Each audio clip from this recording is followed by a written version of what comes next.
Now, sourdough is one of those things that's become like the reserve of people with handlebar moustaches and a monocle riding a unicycle. Um, you know who I'm talking about. You know the people I'm talking about. Love them. People who are into all their quirks and their foibles, and they take this shit really seriously. I don't. It's just making fucking bread. So I'm not going to take it that seriously at all, and I'm not going to be much of a purist.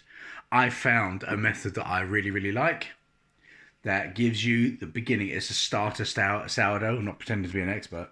It's a starter sourdough, and it gives you enough of that sourdough feeling, but it's also manageable for someone who may not be, who doesn't like wearing massive Elton John glasses, wearing platform shoes, and a cravat.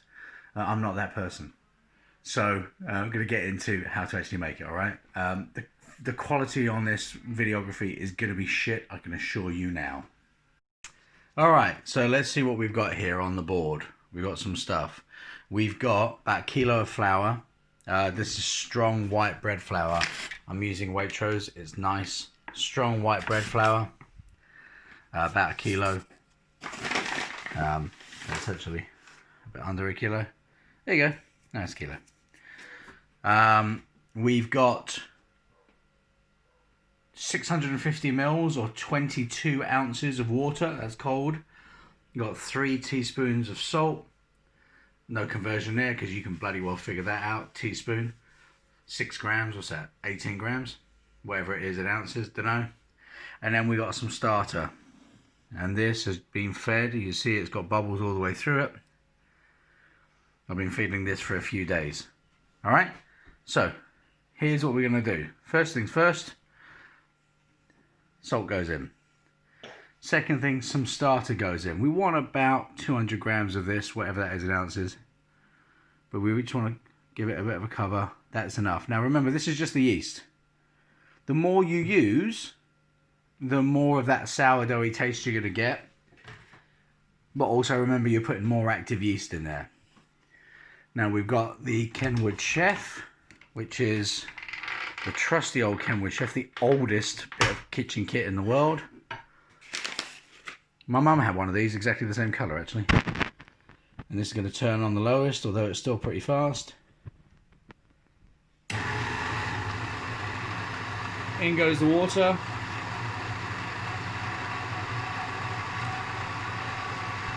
Straight in.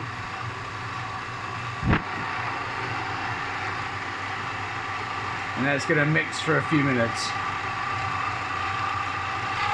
Alright, 3 minutes later, and that's what it's looking like. You see, it's a sticky dough. To be honest with you, it looks a little bit wet to me. So I'm just going to go a little drop of flour. Obviously most of it's going to end up somewhere else. This is the easiest bloody dough in the world, because we made it, and now nature's going to do its rest, right? Okay, so once it's mostly one ball, we're going to take an extra spin, just turn it up to a 2, just to give it an extra spin, and you see it's collecting up all the bits on the bottom. That's what we want. This is quite a sticky dough, but don't worry, I'm going to show you what to do with it. There we go, we're about there, yep. So, got a little bit of oil in a bowl. Get rid of the spoon. Now, have a look at this. Oh, Gabe, hello. Gabriel's now recording me, my lovely son. I'm going to step back a little bit. Yeah. There you go. It's pretty sticky. It's quite a sticky dough, okay? But don't be afraid of it, because you're not going to be kneading it. I hate sticky dough because I always think, oh god, I'm going to have my hands in kneading it, but you're really not.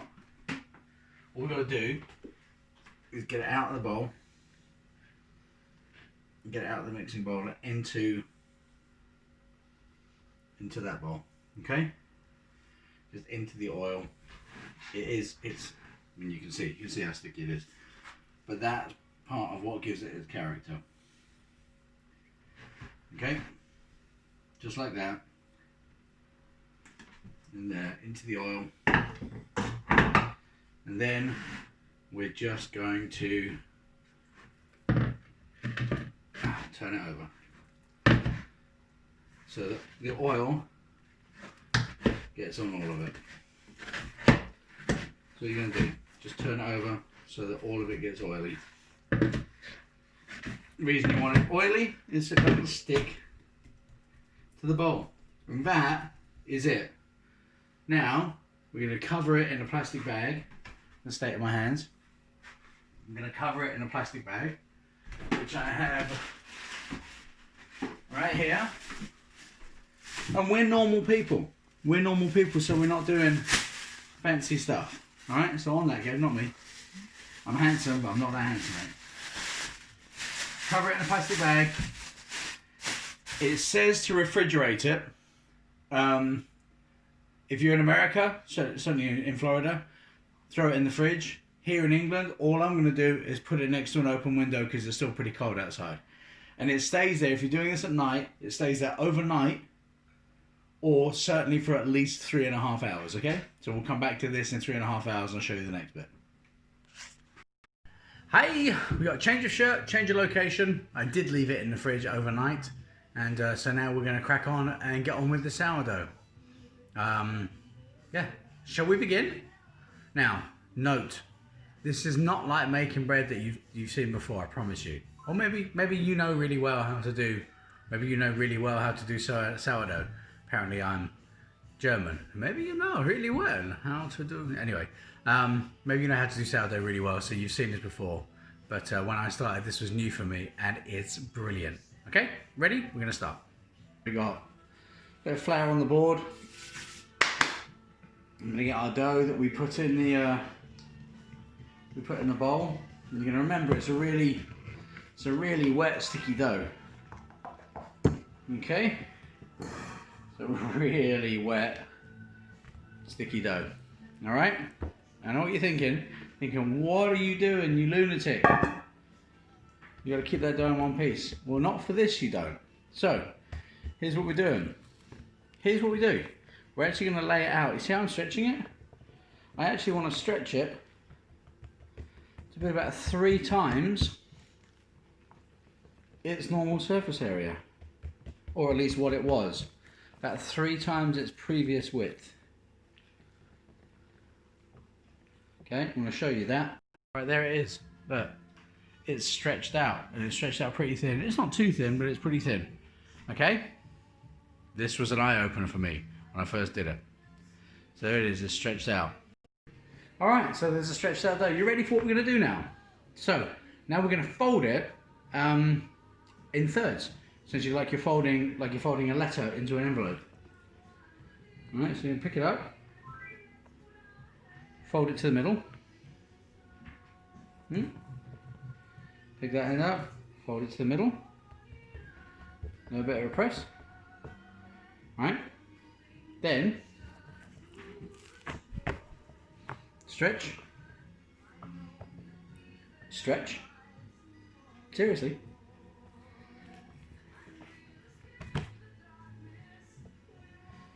Those of you who've made bread before, when you feel this dough, you're going to know how good it is. It's so silky and soft and lovely.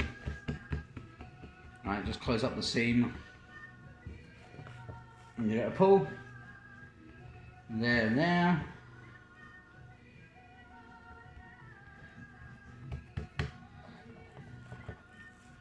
And I'm actually going to do it one more time.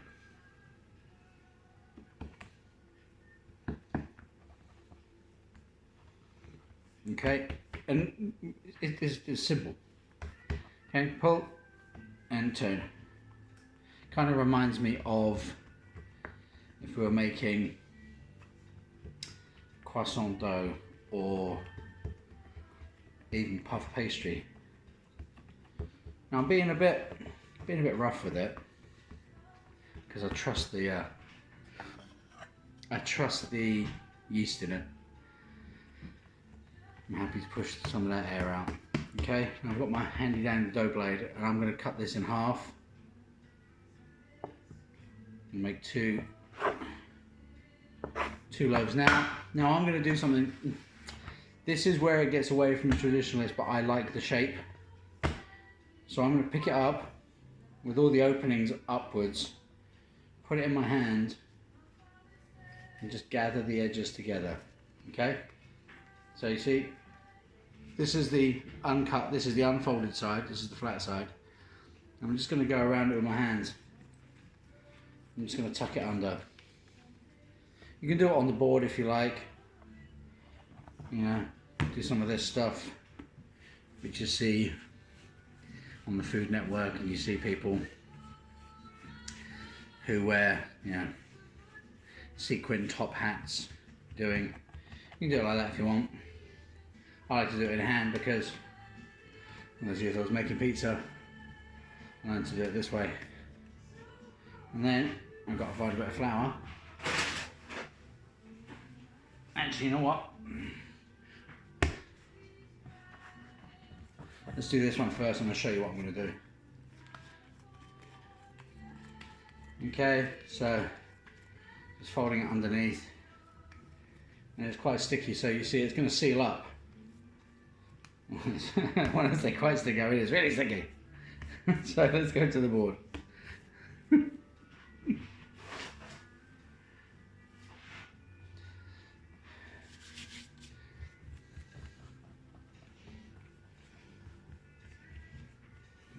There you go. Alright. Just like that. And just like that. Got it? Right, so what we're going to do is, because the top of it's going to have flour on, I'm going to put some extra flour on the board. Just makes life a bit easier for what we're going to do. Upside down, bang. Upside down. Now, when I say upside down,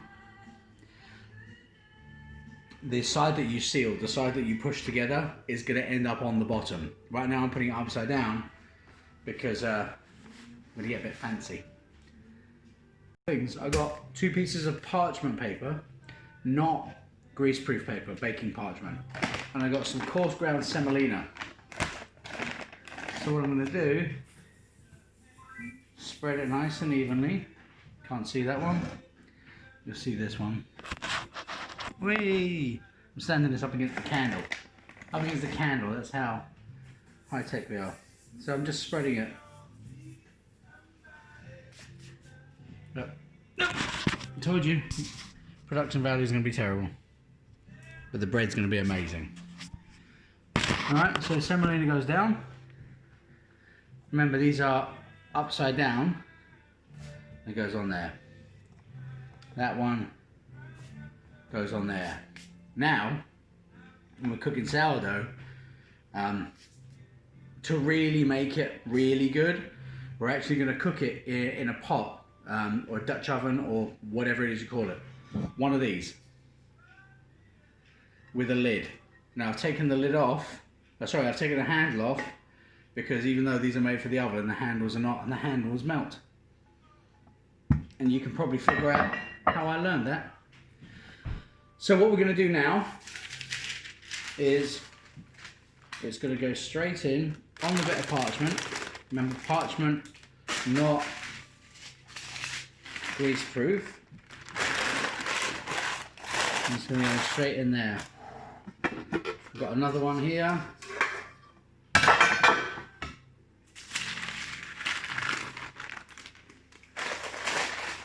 Straight in, just like that, see? Just like that. And then what we're going to do, I'm going to come down to our flour. I've got a lot of flour. I've been making, I'll show you in a second what I've been doing all day. I've been making bread all day. Okay, it's going to get a dust. Okay, it's going to get a dust.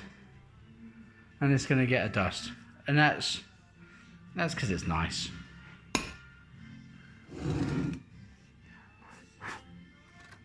I went a bit mad with that one. That's all right.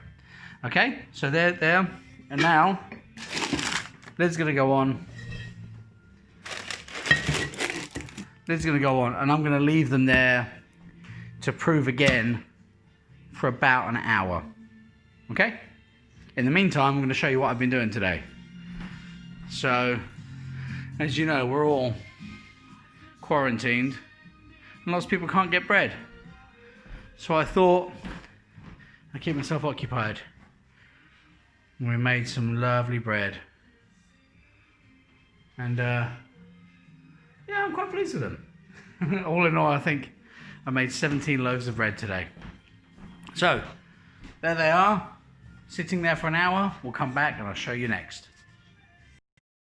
Turn the oven on, and here's what our bread has done. Look at that. I'm not going to turn the camera around because I can't be bothered. Here's what the bread has done. I've given it a little score. Just took a razor blade, X-Acto knife, Stanley knife blade, and I've just given them a little across the top. They're going to go in the oven for about 40 minutes on 210. What's that, 425, 415 in Fahrenheit for the American folk. And we'll have a look at what they do. Lids are going on. Lids are going on for the first 20 minutes. Okay? Lids on, first 20 minutes, and we'll check on them. Just took the lids off. Now we're going for another 25. Hang on, this guy has forgotten to tell you about that small container of water in the bottom of the oven. You see it? You need to have a small oven-proof container with hot water in it while they're baking to create steam to develop the crust. I'm going back to this guy's crappy job of videoing.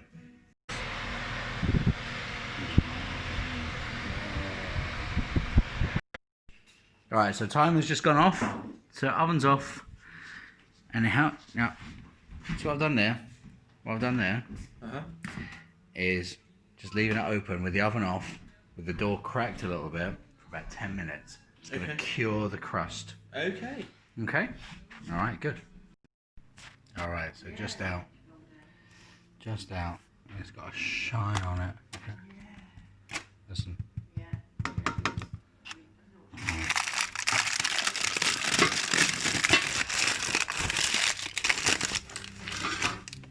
Oh yeah.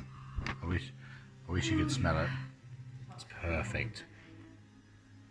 Perfect. Look at that. Here's the next morning update. So, about to make breakfast with these. And look. It's got all the lovely characteristics of sourdough. Got a lovely crumb. Lots of big pockets. So please send me pictures and videos of yours as you make it. I really enjoyed making this. I'll probably make a few more. Thanks so much. I really hope you make some sourdough bread. It's been great.